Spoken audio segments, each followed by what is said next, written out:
లేదా చూడండి, ఒక కట్ట కాదు అరకట్ట అంతా గోంగూర క్లీన్ చేసి పెట్టుకునేస్తున్నాను. దానికి వచ్చేసి 6 పచ్చిమిరపకాయలు వేసుకొని ఒక కడాయిలో ఆయిల్ వేసుకొని ఫ్రై చేస్తాను. ఇంకొక కడాయిలో 2-3 స్పూన్లు ఆయిల్ వేసుకొని ఇది సాఫ్ట్గా అయ్యేదాకా ఫ్రై చేసుకుంటాం.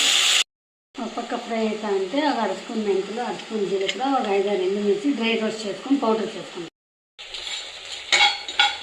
ఇవన్నీ డ్రై రోస్ట్ విధంగా గోంగూర అంతా సాఫ్ట్గా మగ్గింది. దీంట్లోకి వచ్చేసి 4 వెల్లుల్లి రెబ్బలు వేసుకొనేసి మనం స్టవ్ ఆఫ్ చేసుకుంటాం.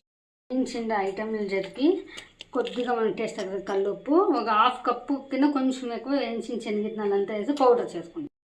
గ్రైండ్ చేసిన పౌడరు ఇట్లుంది. గోంగూర అంతా ఇట్లా ఫ్రై చల్లగా అయింది. పౌడర్లోకి వేసుకొని రన్ చేసుకుంటాం. చూడండి, కడాయి పెట్టుకొని 2 స్పూన్లు ఆయిల్ వేసుకొని ఆవాలు వేసుకునే పోపులోకి వచ్చేసి వెల్లుల్లి రెబ్బలు, కరివేపాకు, ఎండుమిర్చి వేసుకొనేసి ఫ్రై చేసుకుంటాం. ఇది గ్రైండ్ చేసినదంతా వేసి బాగా ఫ్రై చేసుకుంటాం.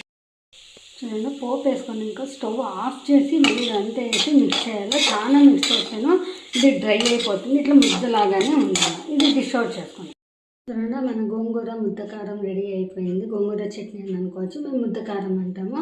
వేడివేడిగా అన్నంలోకి నెయ్యి వేసుకుని తింటే చాలా అంటే చాలా బాగుంటుంది. దోశ, చపాతీ అట్లా సైడ్గాను వాడుకోవచ్చు. అందరూ ట్రై చేయండి. Thank you.